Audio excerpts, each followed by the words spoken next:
Naitwa Joyce Makange, ni mwenyekiti wa mtaa wa shule. Mimi nimeshuhudia huyo mtoto aliyefariki, lakini anaonekana kama ametolewa, hajafikia umri wake wa kutoka duniani. Alishafariki. Lakini ni premature huyo.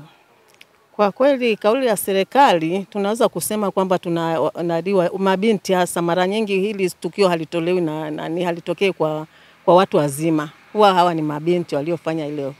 Tunawaambia wananchi haya mambo sio ya kawaida sana, lakini mabinti wajitahidi kuwa makini na mimba za utotoni, kwa sababu nahisi kwamba ndio zinazoleta rabsha hii yote.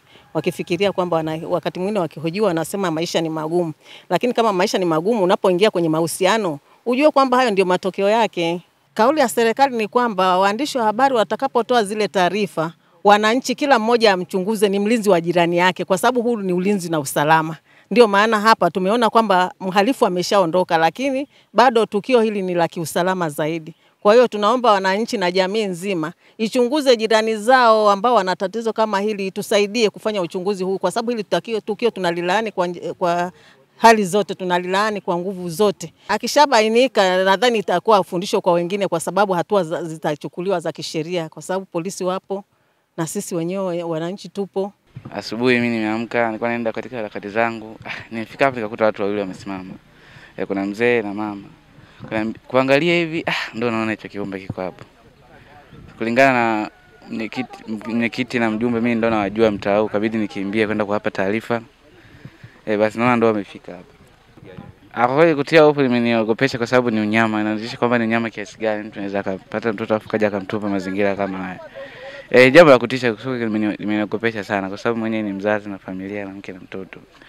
Kwa uchungu mtoto naelewa vizuri. Kwa hiyo aliyetupa hapa shinda kuelewa na unyama kiasi gani. Mimi nilikuwa napita zangu, nilikuwa nauza mboga.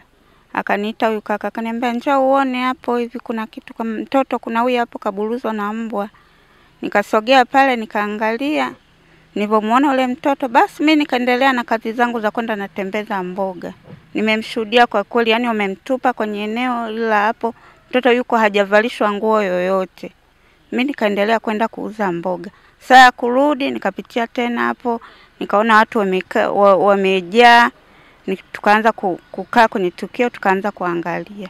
Yani kwa kweli wanaofanya kitendo cha hivyo Mungu awalaani mpaka yani mlikiama mara ya mwisho. Naitwa Ephraim Alex Chavala. Majira saa 1 kamili wakati natoka pale getini, nikatizama huku chini nikakuta kuna mbwa kama 4 hivi wanadili na hii mifuko. Ikabidi nisogee niangalie kuna nini.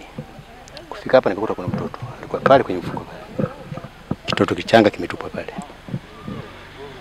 Ikabidi nitafute majirani niwataarifu, jamani kuna tukio hili nimeliona hapa.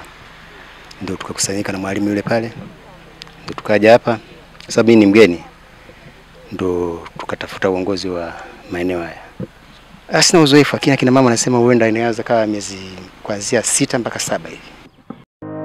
Ili kuwa mwanafamilia bora wa Global TV, usisahau kusubscribe, like, kushare na kucomment. Baada ya kusubscribe, bonyeza alama ya kengele ili kupata taarifa kwa kila video inayopanda Global TV Online.